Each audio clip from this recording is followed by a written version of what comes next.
everyone. My name is Sue Wong, and I'm in the Department of Chemical and Biomolecular Engineering. I'm also on the organizing committee of What Matters to Me and Why. And on behalf of the committee, it's my pleasure to welcome you to today's talk. So first of all, some housekeeping announcements. This talk is being video recorded, so if you don't want to appear in the video, please move to the back of the room. Also, during the question and answer period, please wait for this microphone before you ask your question. So What Matters to Me and Why is now in its 12th year, and it was started with the motivation to promote greater bonds and understanding between the people within our large community.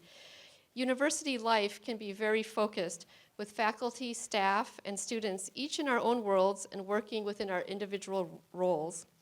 The goal of this series is to step back and try to reach across these boundaries to learn about one another. We do this by giving someone in our community the chance to answer the question, what matters to you and why? Speakers are asked to speak on whatever comes to their mind on this topic, and they often talk about their deepest values, motivations, and beliefs, their view of their roles at UCI, and how their personal histories have made them who they are, including their highs and lows along the way. Our hope is that this forum gives us a chance to reflect on and celebrate the diversity within our community, as well as the common experiences and values that bind us together. One thing that is really nice about What Matters to Me and Why is that it brings together people from all across campus, including undergrads, graduate students, staff, and faculty. So it's our tradition to give people a chance to introduce themselves to one another. If you are on Zoom, please use the chat to introduce yourself. We hope that you can tell others your name and department, whether you are student, staff, or faculty, and anything else you'd like to share. This will just be for a minute or two, and then we'll bring you back and introduce our speaker. Hello, my name's Elliot. I'm also a member of the What Matters to Me and Why organizing committee, and I'm a PhD student in the Department of Statistics, and I'll be introducing our speaker today, Weining Shen. He joined UCI in 2015, and he's now an associate professor of statistics in ICS, where despite teaching the notoriously difficult theory courses, he's very loved by the student body. He works on statistical theory and machine learning to model data from biology, sociology, and sports analytics, and we're very grateful that he is here instead of watching the Champions League semifinal that's going on at the same time. In 2021, he received the ICS Dean's Award for Graduate Student Education and Mentoring. Weining was born and raised in China, and he got his PhD at the young age of 23, and I'll hand it over to him now. Does that work? I think so.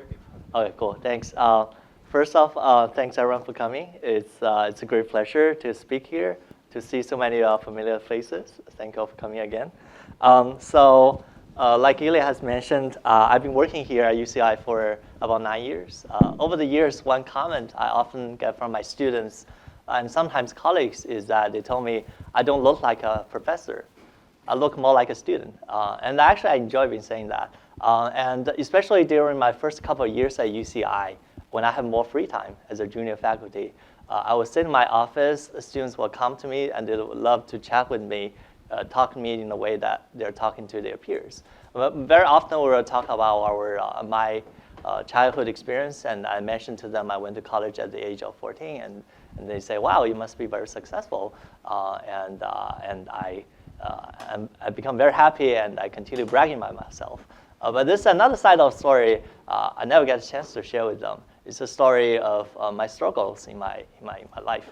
And so when I was invited to give a talk here, I think it actually is a good opportunity for me to share my life experience, especially my struggles, with everyone here and talk about what matters to me and why. So like everybody else, my childhood has a big impact on me.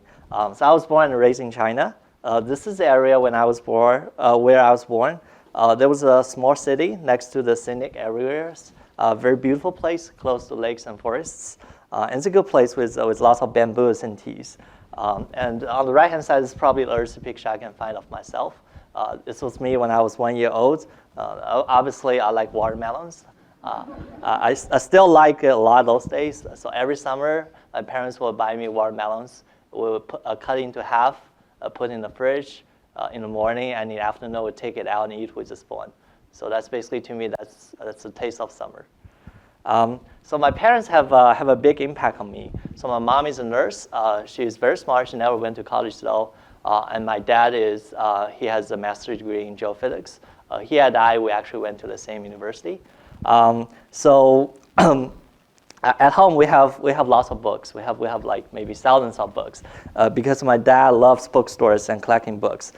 So our weekend is usually we'll stop by in the bookstore and spend hours there.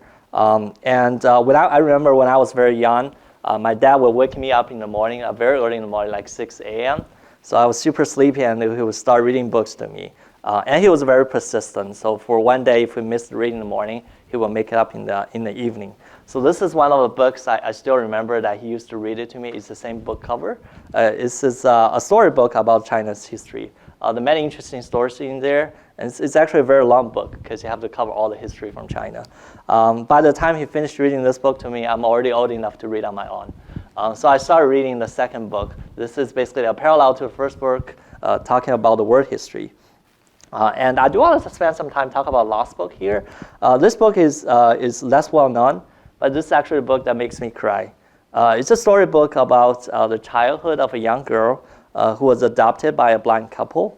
And the book covers a lot of great ups and downs, happiness and sorrows. So the name of the book is called By the Swaying Boat and comes from the scene where the girl would fold a small boat from waste paper and throw it into the river and then just watch it get flushed away. So to me, it symbolizes the fate of the girl fluctuating in the tide of social changes during the transition period of China during that time. And later on, I got a chance to meet with children in my real life that share similar life experiences with that girl from the book. And all of this make me appreciate more of all the blessings I have in my own life. I have more books to show you. So apparently on the left-hand side, I like ancient Greek mysteries. I do love a lot about the science fiction books, like this one here and a few others. The last book here is a Chinese book, and it's called By a Detective X. And it's a pop math book that tells stories about a detective using mathematics to catch bad guys. But it's very interesting to me because it covers a lot of stories from math, like how pi is calculated, how irrational numbers were first discovered. So I was very attracted to this book, and I became very interested in math. So then I talked to my dad, and Dad was very happy to find my interest in math. So because he has a master's degree in STEM, so he started to teach me at home about algebra and geometry. At that time, I enjoy a lot about reading and working on math because it makes me very focused. When I was working on math or reading those books, everything else is left behind me. And that was a great feeling. And solving math problems itself often comes with a great level of satisfaction and achievement. So at that point, I was so used to chasing after math questions. Every equation or every question to me seems to have an answer. But that doesn't work anymore when I start reading books about aliens or UFOs. I have a very strong curiosity. So questions that don't have answers, they kill me because I couldn't figure out the answer. So on the right-hand side, this is a science fiction book I like a lot reading at that time. It's called Death for Truth. So this is a book that talks about a group of physicists doing an experiment to figure out the ultimate rules of the universe. But when they start to launch the experiment, the aliens showed up and stopped them from doing that because the experiment itself would ruin the universe. So instead, the aliens said they could just share the ultimate secret of the universe to those group of scientists. But the cost is that they have to kill the scientists because the civilization of those scientists coming from is not advanced enough to well control the power. So the end of the story is that all of those scientists, they choose to agree on this deal and choose to hear about the story and kill themselves. And to me, this is very shocking at that time. And also the name of the book came from an ancient Chinese quote called 朝闻道,夕死可以. In English translation, that means a man who understands the Tao in the morning may die without regret in the evening. And here, Tao is in general referring to the natural way of the universe, or the natural rules of the universe. So I was so moved by that story because that somehow represents my attitude of problem solving. So this one night, I was lying in my bed, and I started to think about the universe and started to think about the death. And the more I thought about it, I became more desperate and helpless because there's no answer, and there's nothing in there. So the darkness and the loneliness destroyed me. Then I started crying. And I had to cry quietly because I don't want my parents to figure it out. So I cried for a while and became too tired and eventually fell asleep. And of course, next morning, I was only a child at that time. Next morning, I just wake up and put everything behind my mind. So let me tell you guys a bit about my school experience. So this was my first day in school in 1996. And on the right-hand side, I have a diary, like in 1998. My dad used to force me to write diaries very often in my private school. I was very much against it at that time because I'm lazy. But now I realize I really appreciate him for doing that because I think those are useful and valuable memories. So this was my diary, as you can tell, in 1998 in May. I was a second grader, and it's a study summary of binary number systems because we started to study about computers. So at that time, we had a computer in my home. My dad used it for work. And for me, I got a chance to play games, like Breakout Clan. And this side, if you don't know, this was the most popular RPG game in China at that time. And this was the programming language I used to work a lot on. It's called QBasic. And after finishing my second grade, my dad has this idea and proposed this idea to me of skipping a grade because I'm doing well at school. So he talked to me and presented me as a challenge. And I was a young kid, so I like challenges. So I didn't think too much. I just say, hey, I'm up for it. Then my dad talked to my school teachers and convinced them to move me up to fourth grade. In other words, I skipped the third grade. Again, at that time, I have no idea what that means because my whole life was about reading books, solving math, playing with the computer, and playing soccer. So speaking of soccer, that was the year of 1998, and that was a hot summer. So I was playing soccer with other kids from my neighborhood, and we were all super excited about the World Cup. I'm still super excited about soccer today as well. So after summer, the school started. So that's the time I have to go to a new class. And it is a class where the rest of the students, they know each other very well, and I'm just a newbie, a stranger. So I started to feel nervous as I was about to step into the classroom because those are the kids who are older than me. But then I saw the familiar face. It was actually a kid from my neighborhood that I've been playing soccer for the whole summer. So that student became one of my best friends, and immediately I don't feel alone. And later on, I realized that the class monitor and teachers, they're all super friendly to me. Half year into the semester, I was not doing as well in some classes, like Chinese class. So my head teacher talked to me and my parents and mentioned her concern and offered me a lot of help. Then I managed to do better, and I started to make more friends and get to know a lot of good teachers there.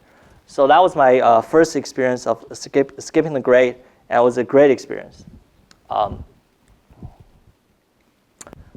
Then 2 years later, so that was the time I finished my fifth grade, my dad decided to give me another challenge. So he mentioned to me saying that there's a special college program called the Special Class for Gifted Young here. And it's an accelerated program that only admits young students to college below the age of 15 or 16. So it's actually in the same university that my dad graduated from. So that's how he get to know this program. And he took me there, and we walk a bit around and talk about this idea. And I was very excited because my previous experience of skipping the grade was very good. And I do enjoy being like a center or a special one in the class. So I said yes. And then he said, like, if we're going to do it, then you have to skip more grades. So I decided to try it. So I skipped the sixth grade and went to the middle school right away. Because at that time, most elementary schools in China, they have 6 grades. So I finished 5th grade and went to the middle school. And once again, it was actually surprisingly a very smooth transition. I met great teachers and classmates. I mean, especially my math teacher.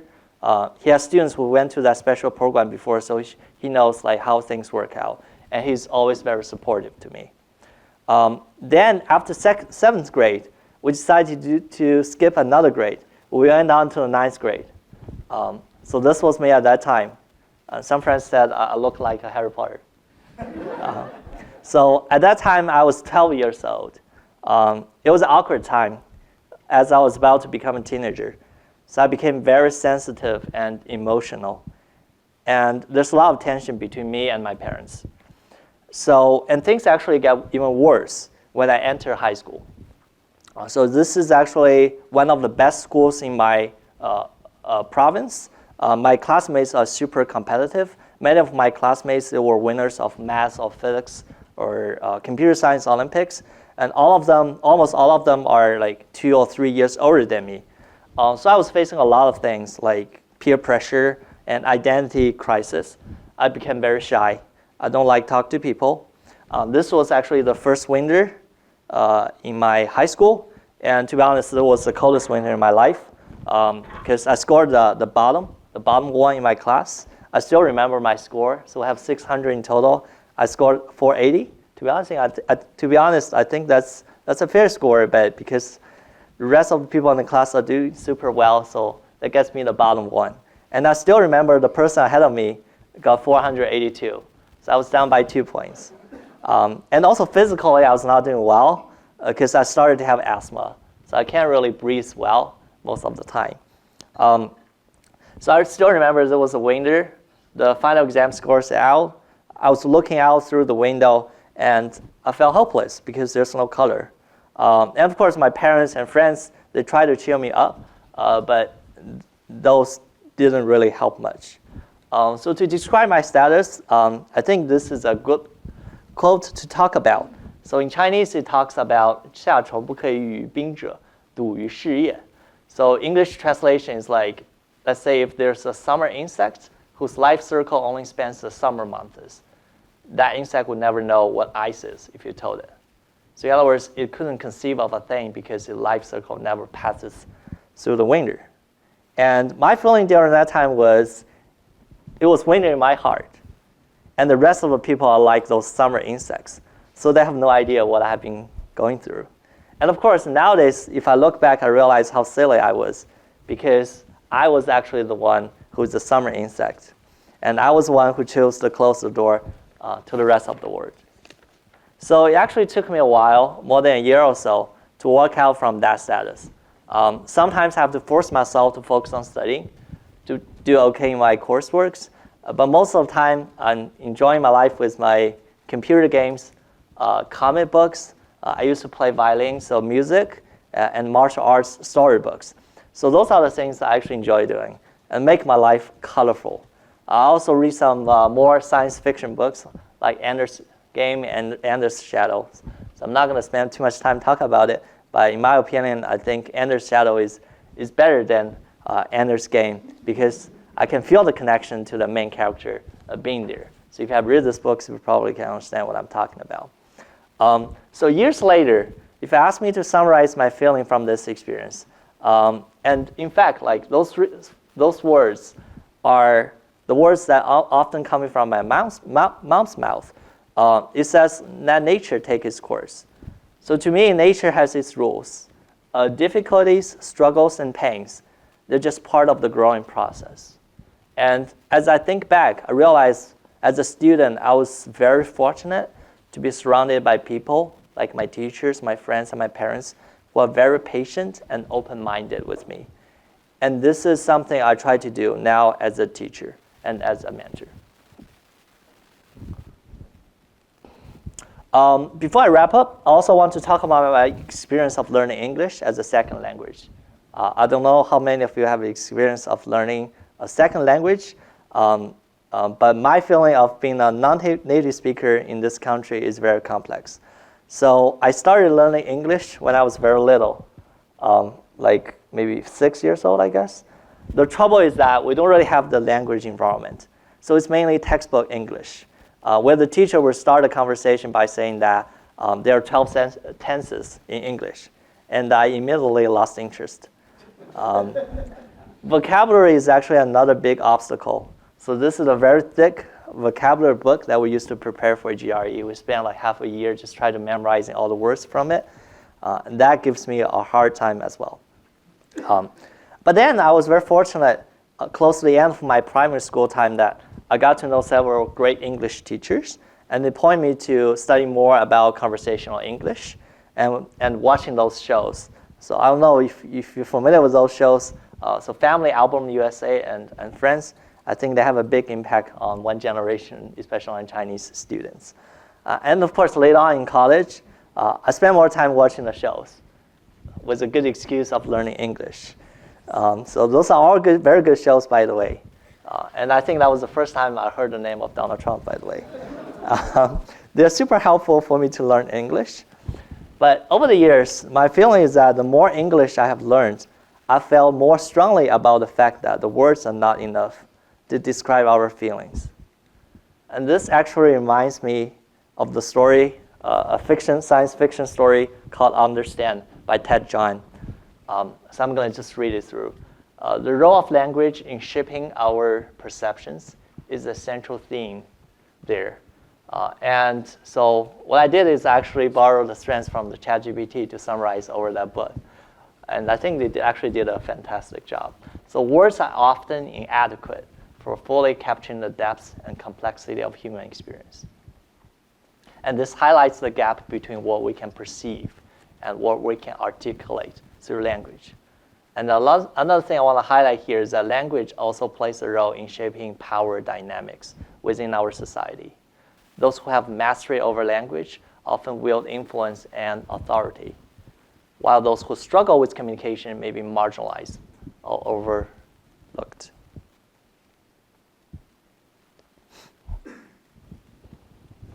Then I started to realize that there are actually many forms of languages: music, arts, math, science, and statistics, the discipline I've been working on.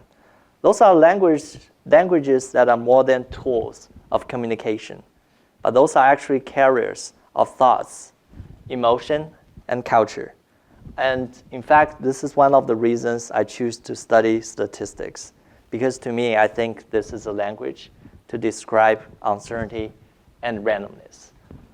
So I think this is basically to quote from a science fiction book I read like in my high school, and it was the first time I learned about the statistics. So there's a fictional discipline called by the psychohistory, and it's closely related to statistics. So this is the last page of my talk. I remember when I graduated from college, every student in my class will make a card, and we'll put our contact information there. And we'll also put our hopes and best wishes on the card. So this is a poem that I share with my classmates. And I'd like to share it with all of you at the end of my talk. So that's everything today. Thank you.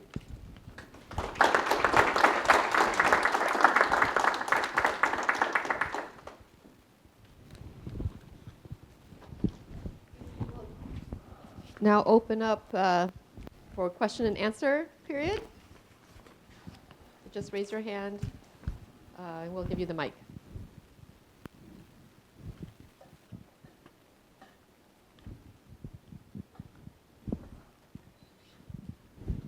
Hi, thanks for sharing your wonderful life story.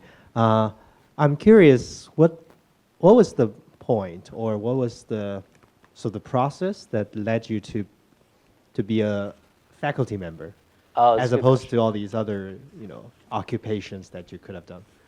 That's a great question, and it's hard to describe. One thing I always tell my students, especially graduate students, is I never thought of being a professor at first place. That was never on my list in my first 3 or 4 years in my graduate school. At that time, my dream job is, I don't know if you guys can guess it, it's being on Wall Street and being the guy who sit behind some desk and say you're fired.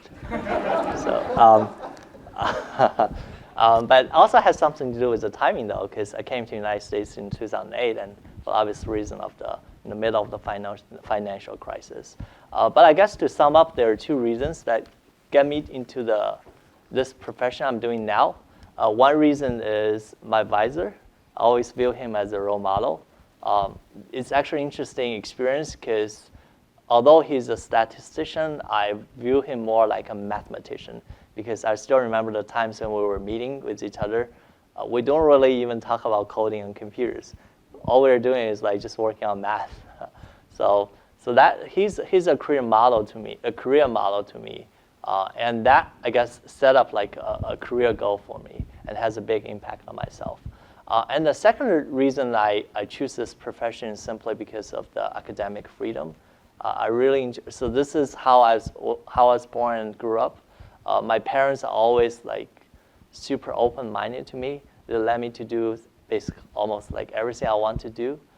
Let me to choose any majors I want to choose, read any books I want to read, and talk to anybody I want to talk to. And I'm super used to that environment. And I think academics is probably one of the best places for me to enjoy that freedom. So that's another reason. Thank you.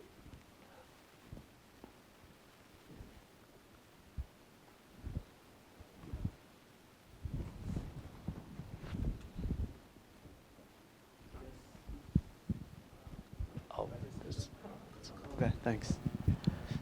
So in an earlier slide, you talk about how there are questions you don't have answers to, right.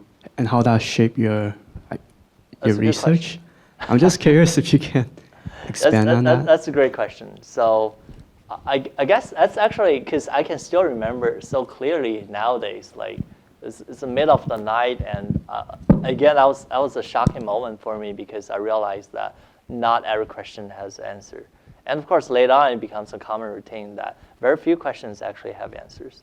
So I guess part of it actually shifted me from doing mathematics to statistics, because at least when I was in elementary school, like one of the reasons I enjoy working on math is super universal and consistent.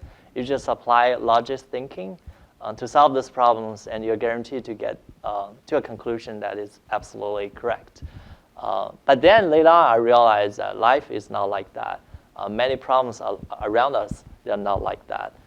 And speaking of randomness, speaking of probability, and that's how I gradually moved to statistics.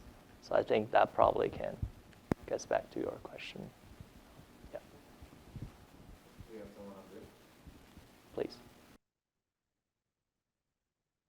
Thank you so much. I really enjoyed your talk. I was struck by the story you had. Oh, can you hear me? I'll keep talking. I don't know if you can hear me. But I was struck by the story you had about scoring at the bottom, scoring 480. And it was obvious hearing you talk about it that it still scarred you, right? Sort of being placed in this hierarchy at the bottom is something that you carry with you. And I'm curious to hear you reflect on if there are ways that this has shaped your approach to teaching or research or mentoring. Are there ways that you try to push back against systems that require this kind of hierarchical ranking? How do you sort of think about that? Oh, that's a great question. Yeah. The one thing to clarify at that time, like so the ranking is not revealed to students. You have to basically go to the teacher and ask for it, and then they will tell you. So it's not like they have basically a poster and publish everybody's ranking. That would be humiliating. But still, that's like you said, it's a big shock to me. I guess one big impact that's on me is I don't really care that much about being the top anymore, because before that point, I think although I'm not always the number one, but I'm probably like top like 5 or 10 in my class as always. But starting from that point, I realized that actually doesn't really matter being the bottom, even the bottom number one in the class. So that basically gets me a big release in my future study in a way that I don't have to, in some sense, work that hard to achieve the top one. I just need to work hard to be on the average, and I'll be fine. And that's always my philosophy. And nowadays, like as a professor, one thing I always tell my students is like we don't compare to each other because everybody has their own unique strengths. If you really want to compare to your past. You learn useful materials and you find your course materials interesting. And if there are certain topics that really inspired you to dig further and do more study, that's the happiest thing I want to hear about as instructor. So I guess those are the impacts on me. Thanks. I'm not sure I need the mic. I can hear you. Thank you for sharing your ups and downs and your openness about your parents and the teachers in China. So there's always this conception of China, the educational system, parents are being very intense and strict. And there's always sort of this negative light. So can you kind of share on maybe some of the other stereotypes that we're missing here? Because I remember going to Chinese school too and being ranked and numbers and all of that. And yeah, it's good. It's a very, very good point. I remember a couple of years, like I think it's a story report talking about like a tiger mom is another like typical Asian stereotype that we have. I guess one of the reasons I share my experiences. I don't know if it's common or not. At least like in my family, my parents are super like open-minded with me. There are definitely moments where my dad tries to push me to work hard, but they're never extreme like as those report has been shown in the stories or in the news report. During my grow up time, I definitely can see like examples of one extreme versus the other. There were parents who like would never be at home, like just let kids like do whatever they want to do. They're probably gonna go home like once a month or something. So that's one extreme. And the other extreme, as you mentioned, I definitely have seen like parents like basically care too much about their child's education, the scores in a way that's something only meaningful in a lot of life. And I definitely don't think that's a healthy way to proceed.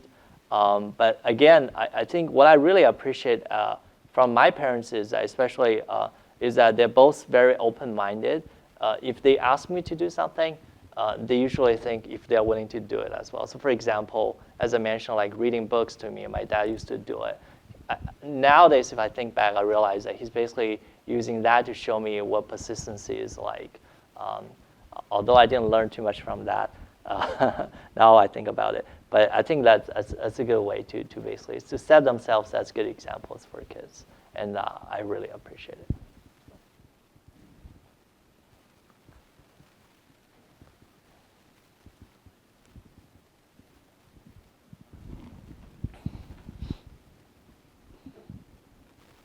Do you have one or two book recommendations you'd like to share?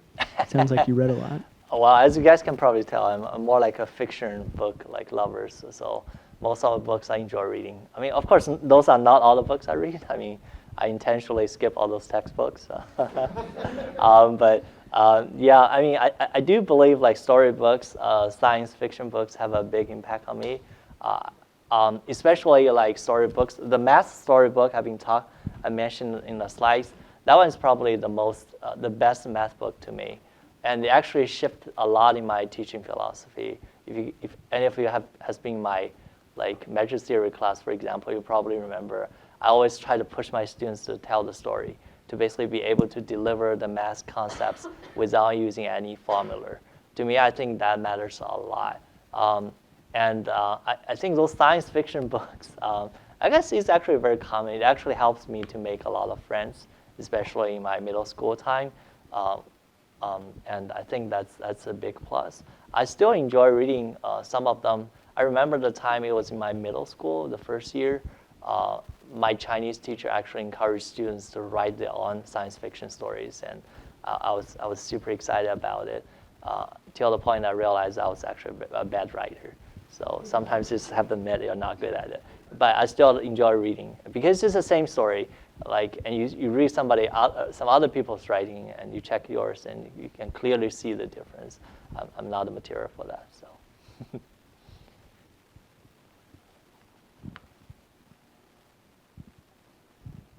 Hi, I wanted to ask one more question, and this is coming from your junior colleague, assistant professor on tenure track. Anxious. Are you sure? So yeah, I always perceive you as a very chill person, and a very chill, senior role model. So I wonder, what do you do with time management? Anything you can share, maybe with me or maybe with the broader audience, especially given that I see that you maintain your hobbies. You're very happy and you get to do a lot of things that you love. So I wanted to hear your experience or any. That's actually a very timely question. So one thing I definitely can share with you is don't wait till last minute. This is in fact what I always do. So when I was making the slides, I was invited to give this talk like months ago. I started to work on the slides like 2 days ago, and yesterday I thought I could finish by last night, but turns out it didn't work that way. So I have to work like till like 11 a.m. this morning to finish up the slides and print out my script. So I guess like I'm basically quite the opposite of the role model in terms of time management. So for graduate students here, you should never like learn from that. So I guess that's one piece of advice I want to give you. Another thing I do want to share with you is about the chill part. I remember another thing I learned when I was when I was in high school. If you remember, I was super unhappy because there are a lot of peer pressure because of those like teenager transition period. And I read a lot of martial arts storybooks. In Chinese martial arts, you have love stories, but people fighting against each other, they're against, stuff like that. And there's one sentence I still remember. It basically said, like, as humans, you're 90% of the times you're not happy. You can only be happy for 10% of the time.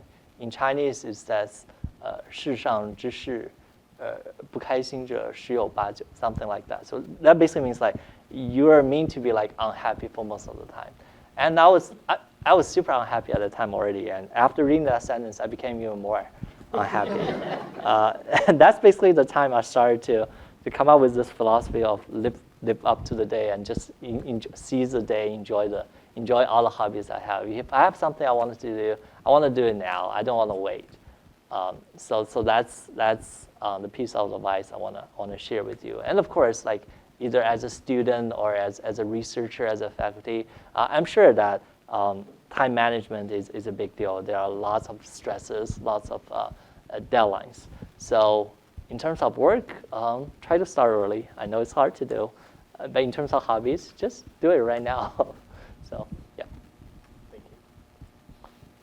I guess, so what brought you to the U.S.? Maybe I came in a little late. I might have missed that. But what brought you to the U.S.?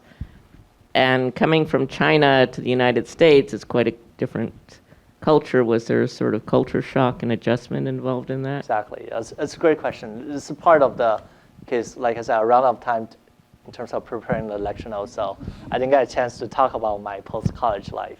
But that question actually, to me, has a simple answer because this is actually, in some sense, I'm living up to my dad's dream. Because my dad has a master's degree in geophysics, but he never got his PhD or never got a chance to study abroad. So this is something he doesn't require me to do it, but he somehow plants a seed in me. Like you should like always when you were young, like studying abroad, like try to experience a different culture. And I definitely think it's a great thing. And in my college, so the university I went to is called by the University of Science and Technology of China, so USTC. It actually has a nickname called by U.S. Training Center, which means lots of graduates came to the United States for grad study. So there's a lot of like peer influence as well, simply because at that time, most of us would choose to study STEM-related majors like math, physics, computer science, engineering, and so on. So like if you see like people all around to study English, preparing for GRE, or talk about the research in the United States, to me at that time at least, it's kind of like a no-brainer. So, yeah. Where did you go to graduate school? I went to North Carolina. So in terms of graduate school, to be honest, I think culture shock is something I would expect myself to have some, but not quite when I get to this place. I guess one of the reasons is I watch too much like TV shows. So that's, to be honest, that's basically all my understanding. So NBA basketball and TV shows, those are basically my impression of the United States before I actually came here. And of course, after coming to the United States, I realized a lot of things are quite different. But at least at that time, I don't really encounter much of the language barrier. So that's something I actually cherish, and I think is helpful. Again, from from those TV shows. So yeah.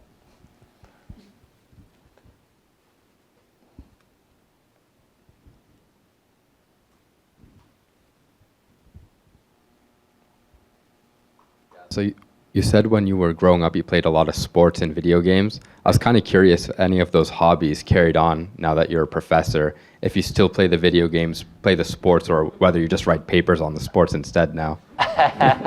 It's definitely a very good question. So especially for soccer, I was pretty crazy about it when I was a kid. But then I started to wear glasses. And that time we don't have sports glasses. I didn't even know that something exists. So and then one time a guy really kicks hard the ball on me, on my glasses, and that scares me off.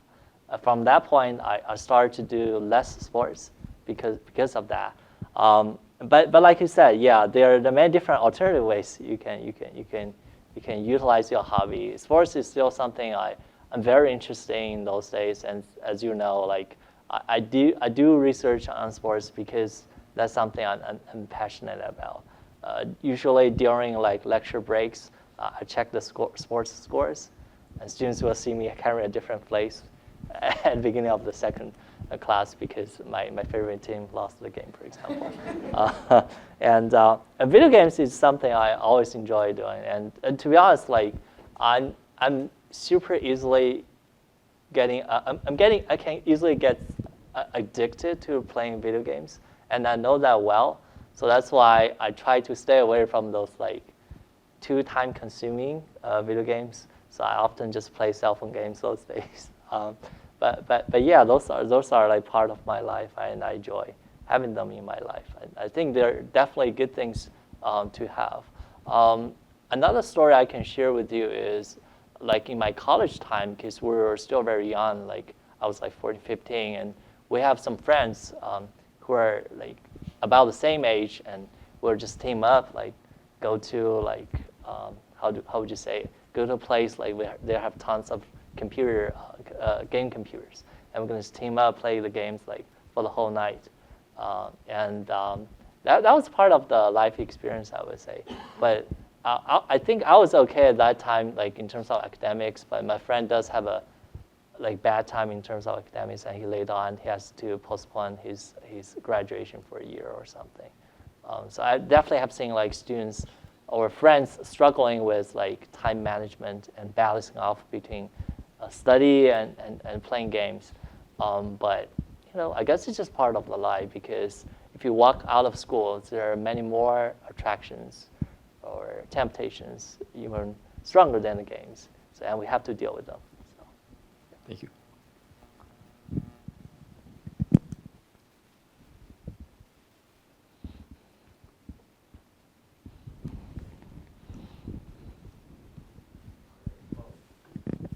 All right, let's thank our speaker.